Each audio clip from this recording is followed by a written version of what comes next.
This is our medication administration practicum return demonstration.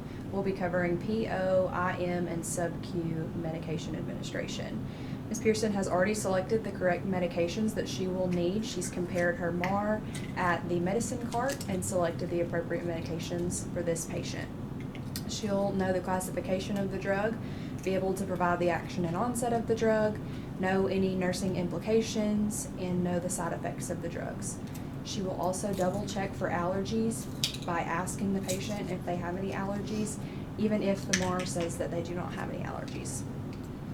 She has prepared the medication for administration. She's checked the expiration date on each medication, and they are all not expired, and she's preparing the correct dose in the correct cup for her PO medications. She will first assess the patient's ability to swallow prior to giving him any pills or placing any pills in his mouth, making sure that he can swallow appropriately.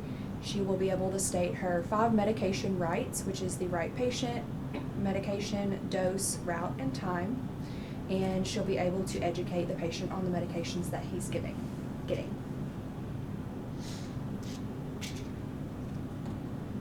The patient was able to appropriately take his oral medications. He was educated on the medications he was receiving and consented to getting them.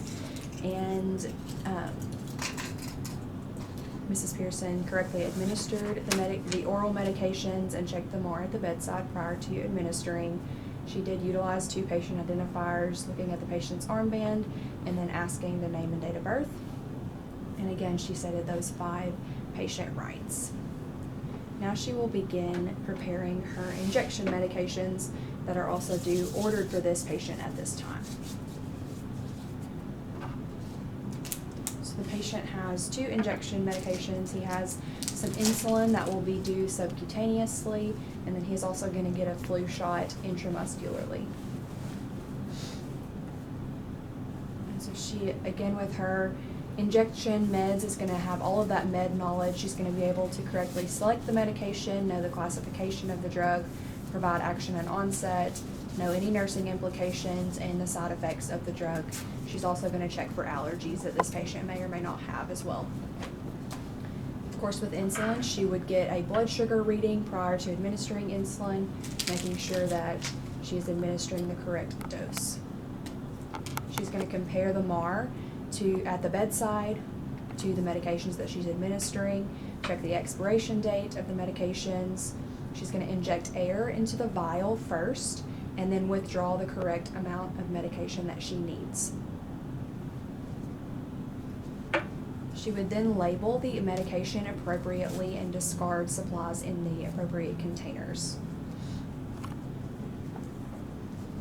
She's going to clean the site of injection, and then for our subcutaneous injection, we're going to squeeze the patient's sub-Q tissue, insert that sub-Q needle at a 90-degree angle, and then push the plunger in. She will dispose of her needle and syringe in the sharps container.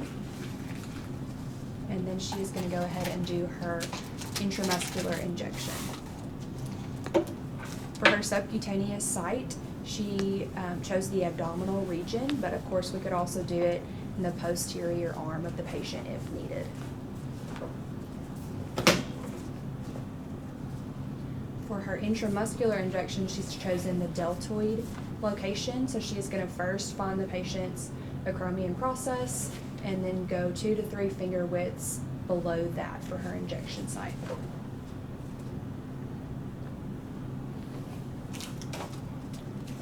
Again, donned those clean gloves, and she's going to prepare her medication, again by cleaning the vial.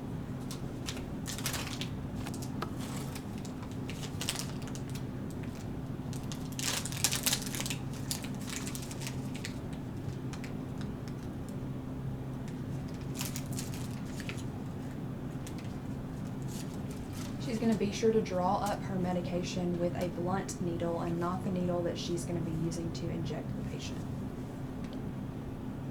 She'll insert the air into the vial and then withdraw the correct amount of medication that she needs. For the deltoid region, we can only inject 2 milliliters into that area, so she knows that she can only get 2 mils or less in that region. She selected a 25 gauge 1-inch needle, and was able to verbalize that she got the correct needle size and length for this injection. She's going to clean the site that she is going to be injecting. And then insert the needle at a 90-degree angle and slowly administer the medication into the deltoid. She's going to activate her safety needle whenever she's done, and then again dispose of that needle in the sharps container. As always, she has verified that this patient needed an order for these medications. She's provided client privacy and comfort, followed principles of standard precautions, used proper body mechanics, and completed the procedure in a reasonable time.